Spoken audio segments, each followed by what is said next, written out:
కోడ్‌నాన్‌లో స్టూడెంట్స్‌కి ఎలాంటి స్కిల్స్‌ని ట్రైన్ చేస్తూ ఉంటారు? చాలా మంది నేర్చుకున్న దగ్గరే కాలేజ్‌లో నేర్చుకున్నాము మేమే తోపులు అన్న కాన్ఫిడెంట్‌లో ఉంటారు. హ్మ్. కాలేజ్‌లో నేర్చుకునేది జస్ట్ సబ్జెక్ట్ వైస్‌గా వాళ్ళకి ఎగ్జామ్‌కి ఏదైతే కావాలో అంతవరకే నేర్చుకుంటారు. మార్కెట్‌లో కావాల్సిన స్కిల్స్ అక్కడ అన్నీ నేర్పించరండి. జస్ట్ బేసిక్స్ మాత్రమే టచ్ చేస్తారు. అవన్నీ తెలుసుకుని ఆ తెలిసిందే వీళ్ళకి చాలా ఎక్కువ తెలుసు. మేము అన్నీ నేర్చేసుకున్నాం. మాకు అన్నీ వచ్చు. మేము తోపులు అన్న కాన్ఫిడెన్స్‌లో ఉంటారు. వాళ్ళకున్న కాన్ఫిడెన్స్ తప్పని నేను అనను.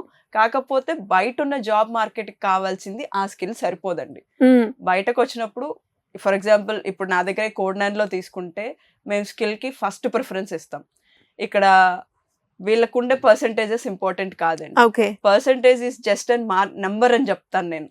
వాళ్ళకి పర్సెంటేజ్ అబోవ్ 65-70 ఉంటే చాలండి పర్సెంటేజ్. సరిపోతుందా మ్యామ్? సరిపోతుంది. ఓకే. వాళ్ళ టాప్ కాలేజెస్‌లోనే చదవాలన్న రూల్ కూడా లేదు. ఏ కాలేజ్ అయినా irrespective of college, irrespective of percentages.